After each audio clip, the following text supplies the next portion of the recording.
నమస్తే. ఇన్నాళ్ళు నన్ను సపోర్ట్ చేస్తూ, ఎంకరేజ్ చేస్తూ మీ ప్రేమని నాకు అందిస్తున్న ప్రతి ఒక్కరికి కృతజ్ఞతలు. అలాగే ఈ వీడియో కూడా ఖచ్చితంగా మీకు ఉపయోగపడుతుంది. లైక్, షేర్ అండ్ సబ్స్క్రైబ్ చేసి మీ సపోర్ట్‌ని నాకు అందించండి. అలాగే ఈ వీడియో పట్ల మీకున్న అభిప్రాయాన్ని కామెంట్ సెక్షన్‌లో కామెంట్ చేసి తెలియజేయండి. ఇప్పుడు వీడియోని చూద్దాం. నమస్తే, వెల్కమ్ టు అవర్ ఛానల్. నేను పద్మిని. ప్రస్తుతంతో పాటు ప్రముఖ ఆధ్యాత్మికవేత్త, జ్యోతిష పండితులు, న్యూమరాలజిస్ట్, అలాగే జెమాలజిస్ట్ తనుష్క గారు మనతో పాటు ఉన్నారు. మాట్లాడదాం. తనుష్క గారు నమస్తే అండి. నమస్తే అమ్మా. మనకి ఇవాళ రేపు తెలుసు, లలితమ్మని పూజించని వాళ్ళు సుమారుగా ఎవ్వరూ ఉండరు. ఖచ్చితంగా లలితా సహస్రనామం నేర్చుకోవటం, చక్కగా పారాయణం చేసుకోవటం అనేది చాలా అద్భుతంగా చేసుకుంటున్నారు. ఇదివరకు రోజుల్లో అయితే రహస్య లలితా సహస్రనామ స్తోత్రం అని అనేవారు. అసలు ఎవరు చదివనిచ్చేవారు కాదు, చెప్పేవారు కాదు. అది బహిర్గతం అవ్వాలని అమ్మవారు తలుచుకుంది, అయ్యింది, అందరూ చేసుకుంటూ ఉన్నారు. అయితే రకరకాల చక్రాలు కూడా యాక్టివేట్ అవుతాయి లలితా సహస్రనామం చదివితే అనేది కూడా పెద్దవాళ్ళు చెప్తే వినడం జరిగింది నేను. అయితే లలితమ్మకి చేసుకునేటటువంటి లలితా సహస్రనామ పారాయణంతో పాటుగా అమ్మవారికి ఇంకేమైనా స్పెషల్ గా చేసుకునే పూజలు గానీ, లేకపోతే అమ్మవారికి ఇష్టమైనటువంటి విషయాలు గానీ ఏమైనా ఉంటాయా, చెప్తారా? ఓకే అమ్మా, తప్పకుండా. యాక్చువల్గా లలిత సహస్రనామం మనకొచ్చి హయగ్రీవ స్వామి ఇచ్చారని వస్తుంది ఆ వర్డ్లనే లాస్ట్ లో మనకు. ఎందుకంటే హయగ్రీవ స్వామి ఎవరు? విష్ణుమూర్తి. యాక్చువల్గా మత్స్య అవతారంలోంచి వచ్చిండు ఆయన. అంటే వాళ్ళకి అసలు పిల్లలకి చదువు రావడానికి కూడా మెయిన్ రీజన్ ఆయన హయగ్రీవ స్వామి. సో మత్స్య అవతారం ఆ స్వామి వారు తీయకపోతే వచ్చేదే కాదు. అలా ఉన్నప్పుడు ఆ స్వామి వారే లలితాదేవిని అసలు కొల్చిండు. కాబట్టి లలిత సహస్రనామం ఎక్కడ నుంచి మనకు అసలు ఎక్కువ తెలవడం స్టార్ట్ అయిందంటే, లలితాదేవి టెంపుల్ తమిళనాడులో ఉంది. అంటే తిరుమెయ్యచ్చూర్ ఒక ఊరు, అక్కడ తిరువారూర్ డిస్ట్రిక్ట్, అది తమిళనాడు. అక్కడ లలితాంబికై టెంపుల్ అంటారు. సో లలితాదేవి టెంపుల్ అది. ఆ అమ్మవారు చూస్తే ఈ చాలా ఏండ్ల కింద అక్కడ వచ్చి ఉన్నారు, చాలా ఫేమస్. యాక్చువల్ గా అమ్మవారికి అన్ని వస్త్రాలు అనిపిస్తారు. అంటే మన అన్ని జ్యువెల్స్, ఆరంలోంచి, తల్లో అసలు నెత్తి చుట్టులోంచి అంతా అన్ని పెడతారు అమ్మవారికి, వడ్డానంలోంచి అన్ని. కానీ అమ్మవారికి పట్టిల్ లేదని బాధ వచ్చిందంట. అసలు అప్పుడు అన్ని వేస్తున్నారు, నాకు పట్టిలు వేయట్లేదు ఈ పంతులు అని అమ్మవారు ఫీల్ అయిందంట. అసలు మంచిగా లలితా సహస్రనామం చేసుకుని పూజలు చేసే ఒక అమ్మవారి డివోటీ బెంగళూరు ఆమె కలలో వెళ్ళి, అమ్మవారు నేను ఇక్కడ తిరుమేచ్చూరులో ఉన్నాను, సో ఈ ప్లేస్ని కూడా అమ్మవారు చెప్పి ఏం చేసిందంటే, నాకు పట్టిలేవి లేసేది లేదు, నాకు తెచ్చిస్తావా అని చెప్పిందంట. ఏంది ఇది? షాక్ అయ్యి, అమ్మవారు మనతో మాట్లాడుతుంది, మనకి ఇవన్నీ విషయాలు చెప్తుంది, అన్ని ఉంది, పట్టిలు వేయట్లేదు ఏందని చెప్పి ఆమె బాధపడుతుంది అని చెప్పి ఈమె ఇష్టంతోనే పట్టిలు తీసుకెళ్ళిందంట. అడ్రస్ కూడా అమ్మవారు ఎంత కరెక్ట్, అక్కడ ఆ ఊరు పేరు చెప్తే తర్వాత నెట్ లో సెర్చ్ చేసుకుని అక్కడ టెంపుల్ కి వెళ్ళారు. వెళ్ళిన తర్వాత అమ్మవారు ఇట్లా చెప్పిందండి అని చెప్తే పంతులు నమ్మట్లేదు. ఎప్పుడు మేము పట్టిలు వేసిందే లేదు ఆ అమ్మవారికి, అదైతే వాస్తవం మీరు చెప్పినట్టుగా.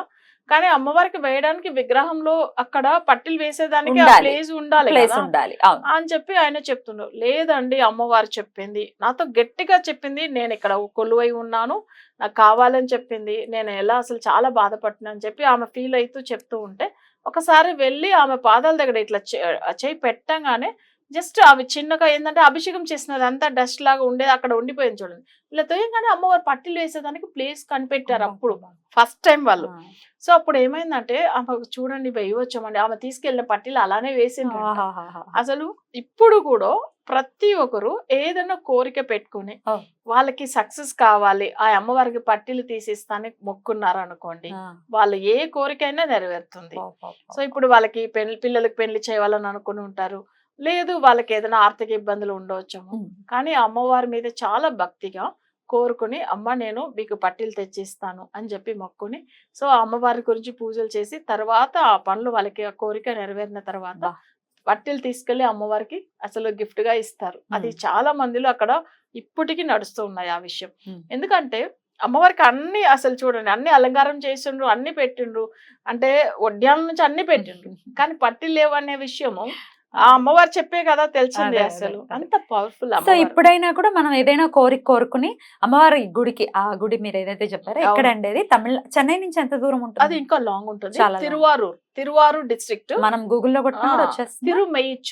తిరుమెయ్యచ్చూర్ అంటారు. తిరు లలి- అంటేనే లక్ష్మీ కటాక్షం. ఆ, ఓకేనా. ఆ, సో తిరువారూర్ అనేటప్పుడు అక్కడ ఆ డిస్ట్రిక్ట్ తిరువారూర్ డిస్ట్రిక్ట్ లో ఉంది. ఓకే. మన లలితాంబిక టెంపుల్ తిరుమేచూర్ టైప్ చేస్తేనే వచ్చేస్తుంది. మనకు అసలు వెళ్ళొచ్చాము. రైట్. కానీ అమ్మవారి గుడికి మొదట ఫస్ట్ మొక్కోండి, ఏ మనం కోరిక ఇక్కడి నుంచే మొక్కుకోవచ్చా అండి? ఇక్కడనే మన మొక్కుకొని ప్రదేశం నుంచే మనం చక్కగా మొక్కుకొని కోరిక తీరాక వెళ్ళొచ్చా? తిరిగాక వెళ్ళొచ్చు. ఓకే. తీసుకెళ్ళి అయితే ఏదైతే మనం అమ్మవారికి పట్టీలే ఇష్టం కదా, సో అందరూ పట్టీలే గిఫ్ట్ గా ఇస్తారు. సో అలానే మీరు మొక్కుని అదే పట్టీలే కూడా మీరు తీసుకెళ్లి అమ్మవారికి కానుక ఇవ్వచ్చాము. సో దాని తర్వాత మీరే చూడండి ఎంత మందిలో అమ్మవారు ఇప్పుడు కూడా రోజు పూజలు చేసే వాళ్ళు ఉంటారు. కానీ నిజంగా మనతో కూడా ఒక రోజు అమ్మవారు అసలు డ్రీమ్ లో మాట్లాడి మన కొన్ని విషయాలు సాల్వ్ చేసిన తప్పకుండా చెప్తారు. ఇది చాలా మంది లైఫ్ లో జరిగింది. నా క్లయింట్స్ చాలా మంది మాట్లాడి అవునా? మీరు ఉన్నారు. చెప్పారా ఈ రెమెడీ కూడా చెప్పారా మీ clients కి? అసలు వాళ్ళ అమ్మవారి వాళ్ళ పూజలు కోరికలు తీరాయి. ఎన్నో అమ్మవార్లు ఇప్పుడు మన దగ్గర చాలా మంది వేరే అంటే వాళ్ళు తమిళనాడులో పూజలు చేస్తారు కదా, మనది ఆ కొల్లిమల్లిలో చేసే వాళ్ళు ఒకరు ఊరికి ఒక్కొక్క అమ్మవారి పూజలు ఇస్తారు.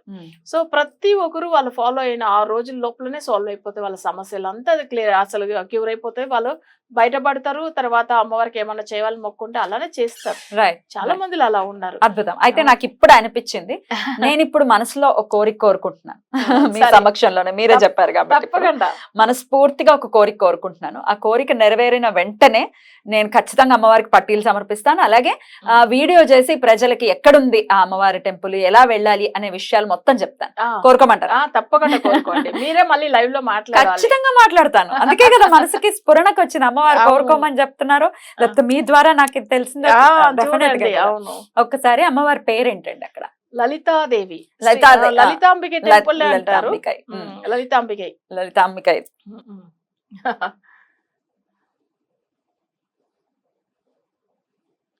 నేను కోరుకున్నాను. ఖచ్చితంగా ఈ కోరిక నెరవేరుతుంది, అందులో ఎటువంటి సందేహం లేదు. అమ్మవారి అనుగ్రహంతో ఖచ్చితంగా ప్రజలకి చూపిస్తాను. ఎందుకంటే ఇంత కాన్ఫిడెంట్ గా చెప్తున్నారు, ఎంతో మంది క్లయింట్స్ కూడా చెప్పి ఉన్నారు అని అంటున్నారు. అవును, అమ్మవారు చాలా ఇష్టపడతారు. ఎందుకు లలితాదేవి పూజలు రోజు చేసుకుంటారు, శ్రీచక్రం పెట్టి మొక్కుతారు. అసలు ఆ చక్రంలో ఉన్న పవర్ ఏంటో, అట్లనే అమ్మవారి ముందుకు కూడా అక్కడ మీరు వెళ్ళి మొక్కడం వల్ల కూడా జరుగుతుంది. రైట్. ఊరికే వెళ్ళి సమర్పించడం ఇంకేమైనా ఉంటుందండి? వేరే ఏం లేదు. మన కోరిక అసలు ఏదైతే నెరవేరిందో తర్వాత అమ్మవారికి వెళ్ళి ఇవి సమర్పిస్తేనే సరిపోతుంది. అమ్మవారు వేరే ఏం పెద్దగా ఆశించలేదు. అమ్మ దగ్గర ఉన్న నిజమైన పట్టీలు చక్కగా వెళ్ళి ఇవ్వటమే. అద్భుతం. అయితే లలితా సహస్రనామం లేకపోతే లలిత అమ్మ గురించి మాట్లాడాలి అంటే, అమ్మవారిని ఆరాధన విషయంలో ఇప్పటికీ కొంతమందికి తెలియకపోవచ్చు, లేకపోతే లలిత చదవడానికి భయపడుతూ ఉంటారు. ఎందుకంటే తప్పులు చదవకూడదు అనేది పెద్దవాళ్ళు చెప్తూ ఉంటారు. అసలు ఏ స్తోత్రమైనా తప్పులు చదవకూడదు. మరి లలితమ్మని ఎలా పూజించుకోవాలి, ఎలా ప్రసన్నం చేసుకోవాలి మన ఇంట్లో ఉండేటువంటి లలితాదేవి? ఇప్పుడు మేమైతే జనరల్ గా శ్రీచక్రం పెట్టి మొక్కుతాం. శ్రీచక్రం ఏంటంటే అందరూ చాలా పవిత్రమైంది కదా, మనం వచ్చి తప్పకుండా అభిషేకం ఉంటుంది. అంటే అభిషేకం అంటే మంగళవారం శుక్రవారం చేయాలి, రోజు చేయకపోయినా అట్లీస్ట్ మంగళవారం, లేదు నాకు వారంలో 2 సార్లు కూడా ఇబ్బంది అవుతుందంటే తప్పకుండా మంగళవారం చేయాలి. సో అమ్మవారికి అభిషేకం అంటే శ్రీచక్రానికి చెప్తున్నా నేను. అది కూడా మన ఇంట్లో లలితాదేవి ఫోటో పెట్టేసి ఆ అమ్మవారి ముందుగా ఒక పీఠం వేసి దాని మీద అసలు అమ్మవారిది శ్రీచక్రం పెట్టి, ఎందుకంటే శ్రీచక్రంలో ప్రతి దేవతామూర్తులు ఉన్నారు అందులో. సో మీరు చెప్పాలంటే అన్ని దేవుళ్ళు ఒక్క శక్తిలోనే అణిగి ఉన్నారు. సో దానివల్ల లలితాదేవి పూజలు చాలా ఫేమస్ అయింది, అందరికీ కూడా తెలిసిన విషయమే. ఫస్ట్ ఏం చేయాలంటే దీపం వెలిగించేసి అగరబత్తి ముట్టించి గణపతి పూజ, తర్వాత కుంకుమార్చన చేయాలి. అంటే అభిషేకం చేసిన తర్వాత శ్రీచక్రానికి అభిషేకాలు పంచామృతంతో అభిషేకం చేయవచ్చు. అభిషేకం ఎట్లా ఉంటుందంటే మనం వచ్చి ఫస్ట్ రోజ్ వాటర్, తర్వాత వచ్చి పంచామృతం అంటే అదంతా అదంతా చేసిన తర్వాత మళ్ళీ ఫైనల్ గా రోజ్ వాటర్ తో కడిగేసి మళ్ళీ ఏం చేయాలంటే కుంకుమార్చన, పసుపు కుంకుమ బొట్టు పెట్టేసి కుంకుమార్చన చేయాలి. ఆ కుంకుమార్చన చేస్తాం అనుకోండి, అసలు అమ్మవారి నామాలు చెప్పుకుంటూ చేయవచ్చము. సో అర్చన చేసుకున్న తర్వాత ఆ కుంకుమ మన రోజు కూడా నెత్తిలో పెట్టుకోవచ్చము. సో ఇట్లా మంగళవారం రోజులో చేసుకోవచ్చు. అట్లా ఒకవేళ వీలైతుందంటే శుక్రవారం కూడా చేయవచ్చు. శ్రీచక్రానికి రోజు అభిషేకం అంటే అలా కాదు, వారంలో 2 సార్లు అయినా చేసుకోవచ్చు. ఎందుకంటే అందరికి రెగ్యులర్ గా చేయడం టైం ఉండదు కదా, సరిపోవచ్చు. ఏదన్నా స్వీట్ ప్రసాదం చేసి నైవేద్యం పెట్టవచ్చు. రైట్. అద్భుతం. ఇలా చేసుకుంటే ఖచ్చితంగా లలితమ్మ అనుగ్రహం ఖచ్చితంగా పొందుతారు. యాక్చువల్ గా మీరు అన్నారు కదా లలితాంబికై అనేటప్పుడు అందరికీ తెలిసిన పేరే.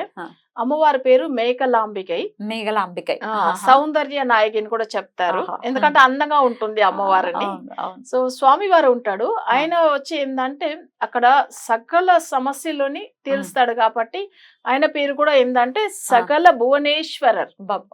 సకల ఆ, భువనేశ్వర స్వామి. భువనేశ్వరుడు శివుడు కదా, సో ఆయనకు ఆ పేరు చెప్తారు. ఇంకొకటి ఆయన పేరు మేఘనాథర్ కూడా చెప్తారు. మేఘలాంబికే మేఘనాథన్. ఆ, అంటే మేఘనాథర్ ఓకే. అంటే మేఘలాంబికి మేఘనాథర్. మేఘనాథర్. యాక్చువల్ గా వీళ్ళు సూర్యుడు చంద్రుడు కూడా కొన్ని దోషాల వల్ల వాళ్ళు మొక్కిన వాళ్ళు కాబట్టి ఏమైతుందంటే వాళ్ళకి కూడా సమస్య వచ్చింది, గ్రహాలకు కూడా. ఓకే. అప్పుడు ఈ స్వామి వారిని పూజించినప్పుడు వీళ్ళ బ్లెస్సింగ్స్ దొరికి మంచిగా అయ్యారు. ఓ, ఇది ఒక కథ కూడా ఉంటుంది. ఓకే. సో అట్లా గ్రహాలకే దేవుళ్ళు మీరు ఇలా మంచి చెప్పి డెఫినెట్ గా ఆ కోరికలను తీర్చుకోవాలని అవును. మనవి చేస్తూ కృతజ్ఞతలండి చక్కటి విషయాన్ని తెలియజేసినందుకు. నమస్తే. నమస్తే అమ్మా.